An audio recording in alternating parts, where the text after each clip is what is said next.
Trachea grasshopper versus alveolus humans. ঘাসফড়িং এর tracheal তন্ত্রের গুরুত্বপূর্ণ অংশ ট্রাকিয়া, মানুষের শোষণ তন্ত্রের গুরুত্বপূর্ণ অংশ অ্যালভিওলাস। উল্লিখিত অঙ্গ দুটি ভিন্ন ভিন্ন প্রাণীতে বিদ্যমান থাকলেও এ দুটি অঙ্গ প্রাণীদেহে একই রকম কাজ ভিন্নভাবে সম্পূর্ণ করে। ট্রাকিয়া ও অ্যালভিওলাস দুটি ভিন্ন প্রাণীর শ্বাসতন্ত্রের অংশ হওয়ায় এরা শোষণে সহায়তা করে।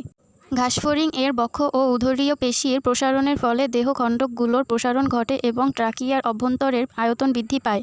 এ সময় শ্বাসতন্ত্রের মাধ্যমে অক্সিজেন সহ বায়ু দ্রুত ট্রাকিয়াতে প্রবেশ করে এবং ট্রাকিয়ল রসে O2 বিমুক্ত করে। ফলে ট্রাকিয়ল রস থেকে অক্সিজেন ব্যাপনের মাধ্যমে দেহকোষে পৌঁছায়।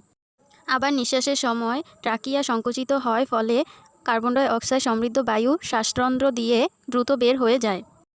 অন্যদিকে মানুষের ক্ষেত্রে প্রশ্বাসের মাধ্যমে আগত বাতাস অ্যালভিওলাসে পৌঁছালে ব্যাপন প্রক্রিয়ায় তা রক্ত প্রবেশ করে, ফলে দেহকোষে অক্সিজেন পৌঁছায়। আবার নিঃশ্বাসের সময় বায়ুচাপ কম থাকায় কার্বন ডাই অক্সাইড রক্ত থেকে অ্যালভিওলাসে প্রবেশ করে, যা পরবর্তীতে ফুসফুসের মাধ্যমে দেহের বাইরে বের হয়ে যায়।